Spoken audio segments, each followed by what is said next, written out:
Indigenous voice to Parliament will allow us in government, it will give us an idea of how exactly we can fuck them over, the Indigenous people, a bit harder, because at the moment we just try arbitrary things, we try things that have worked in the past, but if we have a voice, if we have them coming to us with the things they need, then we can work to restrict those things.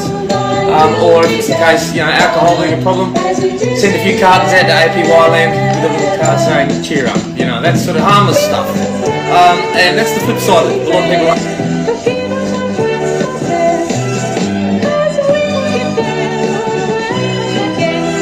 They come to you during election time with promises, and once they get what they want, those promises disappear. If you keep giving your support without demanding results, then you are not being represented. You are being used.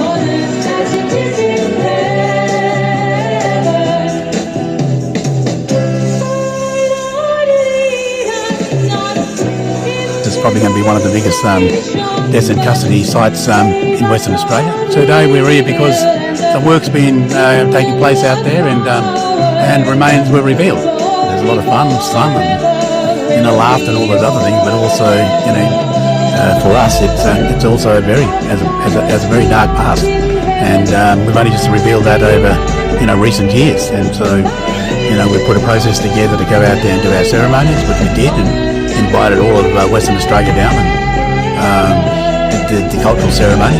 That's happened. Now we've got revealing there's other bones being now found, so you feel sad when you do that, because you go out there and you see everybody laughing and having fun, but underneath there's a really dark history. Well, the significance is that at the end of the day, that as First Nations people, we the Noongar Bibman people, and this being Whadjuk country, one of the 14 tribal dialects of the Noongar Bibman nation, the cultural authority is a needed thing in this current world. People need to remind themselves, remember that this Swanborough colony is only less than 200 years old. It's not quite 200 here it's 1829 here, so people know that that's when the invasion took place, and we as Noongar people were still on our country as the sovereign nations, the first language group. And like I always say, that our Creator, God, gave us our language, our voice, to speak to this country, and to bless and to give praise and honour, glory, and always back to our Creator, our God, our Heavenly Father. And that's what we do. And when we bring people in, we welcome people of other cultural groups that's come from many other parts of the world to also come here and live and raise their families. So this is one of our major or main responsibilities as First Nations, First People. It also needs to be structured so that it's protected, first and foremost, from anybody. Needs to be cared for, looked after, like any burial site. That's I suppose one of the better word revealed itself to the current public. There will be ceremonies that will be taking place, smoking ceremonies, and by men, senior men in the Noongar Bibman group. Also, fully supported with our senior women too as well, for the Noongar Bibman Whadjuk people. And so, we working together as a family to ensure that correct cultural protocols are adhered to and also carried out. Mr. Shaw was a founding member of the Central Land Council. In the early 70s, he attended the traditional owners meetings that led to the creation of the first two large Northern Territory land councils.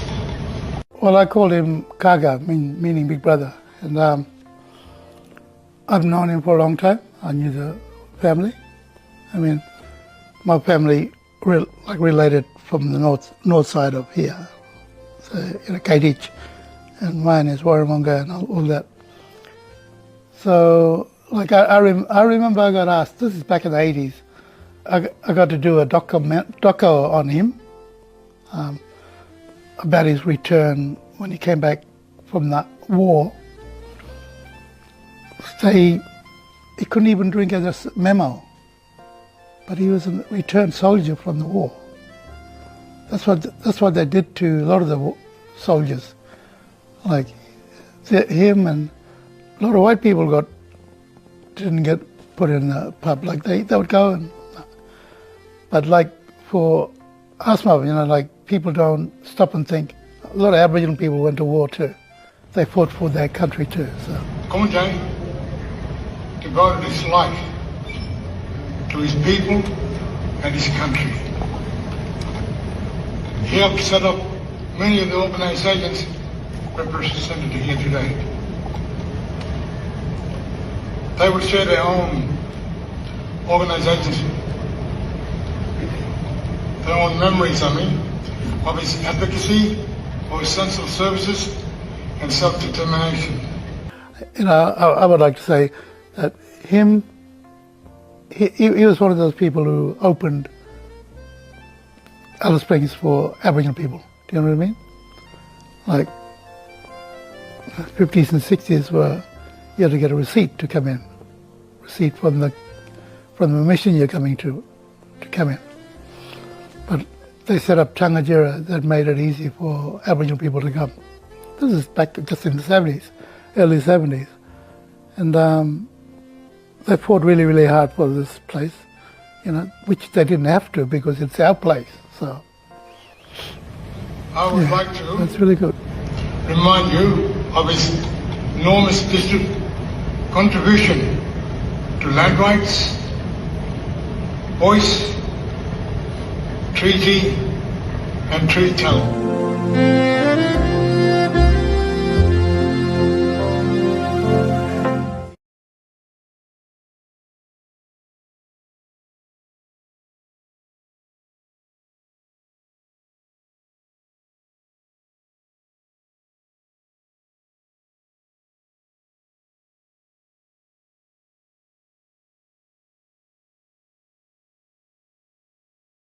Yeah, let's protect Wodjamap. It's not all about tourism. It's not all about Rottnest Island becoming the #1 tourism spot for the state.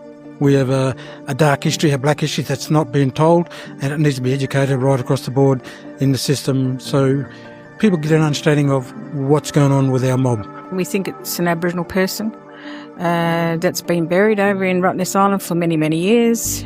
We don't know much detail about that person at the moment, and we know that the people that were in authority at the time over at Rottnest Island have dealt with the situation in a very respectful way, and that they brought it to our attention, and so we've called a meeting to discuss with some of the other elders what to do and to follow the Noongar protocols. From a Wodjak point of view, Rottnest Islands will be instigating more GPR, ground probing radar, and we're going to get archaeologists more involved in this process too. So who knows, there could be more remains to be found. So, and we want to make sure we are doing the cultural, sensitive way of dealing with this remains. But I think in the group discussion we just had, the name Balong sort of come to mind from Elder Neville Collard. So at this stage we'll refer to the remains as being Balong. We'd like to acknowledge all the Aboriginal elders all over Western Australia, and we want to get some information to them eventually when we find out what's been going on, and we want to pay our respects and to invite people to come eventually when we have a proper ceremony. Yeah, just for people to hold on and to just be in contact with Wodjak Aboriginal Corporation, and I'm sure that the CEO will get in contact with various organisations and people as we go. Feel the history of the place. It's really hard to explain in some ways, but when I go somewhere different, I haven't been there before, and I always love to know what happened here before, and I like to get to know some of the stories that happen in those places. So it's a very similar thing here, and but even though there's a lot of trauma behind it, we can acknowledge that and also move on, and having the truth of the matter about the island, and to know the history about the place. And so when people come here, especially from different places and all over the world basically, we're looking forward to protecting the heritage sites here, and also the truth-telling about the history of the place, and also looking after the people that are buried here, and we have that cultural responsibility to care for our people that have been laid to rest here many, many years ago. Yeah, and keep their memory alive, and to have a place where people can come and visit and learn about the history of the place. Not only that, but to for us to move forward, and that's part of all that truth-telling, to tell the true history about what's happened here, and to acknowledge it, and also so that we can deal with our trauma and past historical stuff that's been going on. I believe we have to set a pattern for our young people, and we've got to be the leaders and have a vision for our people. And, we come from a background of where there was hardship, where there was a lot of stuff going on, and some of us older people haven't had the opportunities that the young people will get these days. And so we're looking forward to training them up and to getting them working in different jobs, particularly here on the island. And, I think it's a really exciting time, especially for our Noongar people and for the younger ones. And that we're laying these foundations not only for today, but for the people tomorrow and future generations. Important to be here at Uluru Earth because of the chance to gather, really, and to reclaim the space for First Nations people, but for all people, in order to feel safe. 2 months ago, on the 26th of January, this place was a place that turned into fear. And it was important for First Nations people to reclaim it, because we stand very firmly against hatred, racism in all its forms, but also that sense of fear and rejection of it. And that's why we've come together today, to support everyone here. There are still a lot of people deeply traumatised by that event, and some may be here and some may not be. But I think it was important for the City of Perth Council, the West Australian Government, and for the federal government to actually be here in solidarity with Noongar people and First Nations people. Is there a bomb threat? There has been an explosion. Everyone needs to go. We're not taking the piss. A Survival Day rally in Boorloo, Perth has been abruptly halted after WA police responded to a reported threat in Perth's CBD. A witness at the Invasion Day rally told National Indigenous Times they were warned a device had been found. Move-on orders were issued as police used megaphones to tell the crowd to disperse, saying there was something in the crowd that poses a risk to your safety. WA police confirmed just after 1 p.m. they were responding to a threat at Forest Place with an exclusion zone established and significant resources deployed. One person is in custody and assisting police. Investigations are ongoing and authorities are urging the public to stay away from the area.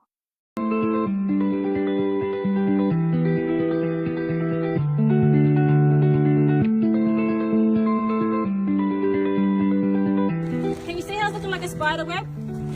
When I press on this, everything moves, alright? Everything is connected. Everything depends on something else. Good job. Let's see it.